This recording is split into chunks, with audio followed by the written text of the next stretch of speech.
అనకాపల్లిలో సమస్యలున్నాయి. కుల రాజకీయాలు ఉన్నాయంటున్నారు ఇక్కడి జనసేన అభ్యర్థి పరుచూరి భాస్కర్ రావు. ఏళ్ల తరబడి ఒకే కులం అధికారం చెలాయిస్తున్న అనకాపల్లిలో సమస్యలను పరిష్కరించి మంచి పాలన అంటే ఎలా ఉంటుందో చూపిస్తానంటున్న భాస్కర్ రావుతో మా ప్రతినిధి ఆశలత ఫేస్ టు ఫేస్.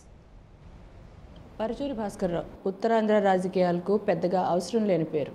గత 10 సంవత్సరాలుగా ఉత్తరాంధ్ర రాజకీయాల్లో తనదైన ముద్ర వేసుకున్న పరుచూరి భాస్కర్ రావు తాజాగా జనసేనలోకి అడుగుపెట్టారు. విశాఖకు సంబంధించి అనకాపల్లి నియోజకవర్గం నుంచి ఎమ్మెల్యే అభ్యర్థిగా పోటీ చేస్తున్నారు. తన రాజకీయ ప్రస్థానం గురించి, జనసేన పార్టీలో తన ఏ విధంగా ప్రచారం చేస్తున్నారు, జనసేనకి ఇక్కడ ఏ విధమైన ఆదరణ ఉంది అన్న విషయాన్ని ఆయన అడిగి తెలుసుకుందాం. సార్ చెప్పండి, ప్రధానంగా గత 10 సంవత్సరాలుగా పీఆర్పీ నుంచి మీ రాజకీయ ప్రస్థానం స్టార్ట్ అయింది.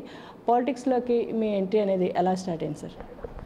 అమ్మ, నేను గత 10 సంవత్సరాలు కాదు, 99లో అనకాపల్లి ఎంపీగా గంటా శ్రీనివాసరావు పోటీ చేసినప్పటి నుంచి ఇక్కడ రాజకీయ ప్రస్థానం స్టార్ట్ చేశాము. అప్పుడు ఆయన ఎంపీగా గెలిచిన తర్వాత 5 ఏళ్ళు అనకాపల్లి ఎంపీ ఇన్ఛార్జిగా పనిచేశాను. దాంట్లో నర్సీపట్నం, మాడుగుల, ఎలమంచిలి, పాకిరాపేట, అప్పుడు పరవాడ కాన్స్టిట్యున్సీ, అలాగే అనకాపల్లి, ఇలాగా చోడవరం, అన్ని కాన్స్టిట్యున్సీలకు సంబంధించి ఇన్ఛార్జిగా 5 ఏళ్ళు పనిచేశాను. దాని తర్వాత గంటా గారు చోడవరం ఎమ్మెల్యేగా కంటెస్ట్ చేసినప్పుడు 2004లో అప్పుడు కూడా 5 ఏళ్ళు ఇన్ఛార్జిగా పనిచేశాను. దాని తర్వాత చోడవరం నుంచి అనకాపల్లి ఆయన పీఆర్పీలో జాయిన్ అయినప్పుడు ఈ ప్రాంతంలో 5 ఏళ్ళు ఇన్ఛార్జిగా పనిచేశాను. 15 సంవత్సరాలు ఈ ప్రాంతంలో కంటిన్యూగా నేను ఇన్ఛార్జిగా పనిచేసిన అనుభవం ఉంది. మీరు ఇప్పటికే అనకాపల్లి నియోజకవర్గంకి సంబంధించి చాలా ప్రాంతాలను పర్యటించడం, అదేవిధంగా ప్రచారం కూడా జోరుగా కొనసాగిస్తున్నారు. ఆదరణ ఏ విధంగా ఉంది? జనసేనకి ఇక్కడ విజయ అవకాశాలు ఎంతవరకు ఉన్నాయనుకుంటున్నారు? అమ్మ, ఈరోజు మీరు చూస్తే అనకాపల్లికి సంబంధించి అన్ని పార్టీల్లో నాయకులు అక్కడక్కడ తిరుగుతున్నారు.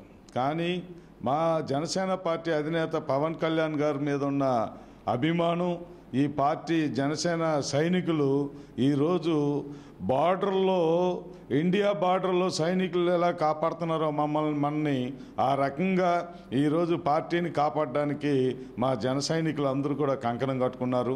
ఉదయం 1 గంట, సాయంత్రం 2 గంటలు ఎవరి కాళ్ళు సొంతంగా పోయి ప్రాంతాల్లో, ఊరుల్లో, విలేజ్ల్లో క్యాన్వాస్ చేస్తూ ఉన్నారు. ఉత్తరాంధ్ర ప్రాంతం నుంచి ఎవరైనా ఒకరు సీఎం అవుతారా అని కలగానే మిగిలిపోయిన కళని ఈరోజు నిజం చేయడానికి మా జనసేన పార్టీ అధినేత పవన్ కళ్యాణ్ గారు గాజువాకలో పోటీ చేస్తున్నారు. గ్యారంటీగా బంపర్ మెజార్టీలో గెలవడం ఖాయం. అయితే విశాఖ జిల్లా అనకాపల్లికి సంబంధించి ఇప్పటికే జనసేన జోరు పెరిగింది. ముఖ్యంగా వాడవాడలా ప్రచారం చేయడంతో పాటు స్వచ్ఛందంగా జన సైనికుల ప్రచారం కూడా జరుగుతూ ఉంది. మరోవైపు గత 15 సంవత్సరాలుగా ఈ ప్రాంతంలోనే ఉంటూ ఇక్కడ ప్రజల సమస్యలను తెలుసుకున్న తనకి ఖచ్చితంగా విజయ అవకాశాలు మెండుగా ఉంటాయి, ప్రజల సమస్యలను అధికారంలోకి రాగానే తీరుస్తాము. అయితే ఇప్పటి వరకు ఉన్న సిట్టింగ్ ఎమ్మెల్యేపై ఉన్న వ్యతిరేకత కూడా ఓ కింద కలిసి రావడంతో పాటు జన సైనికులు చేస్తున్న ఒక కృషి పూర్తిగా ఫలిస్తుందని చెప్తున్నారు. మరోవైపు ఖచ్చితంగా ఈసారి ఉత్తరాంధ్ర నుంచి, అది కూడా విశాఖ నుంచి ముఖ్యమంత్రిని పంపిస్తామని కూడా పరుచూరి భాస్కర్ రావు తెలియజేస్తున్నారు. ఇది విజువలిస్ట్ ఇమ్రాన్తో కలిసి ఆశా 19 కోసం విశాఖ జిల్లా అనకాపల్లి నుంచి. For more updates please subscribe 99 TV Telugu.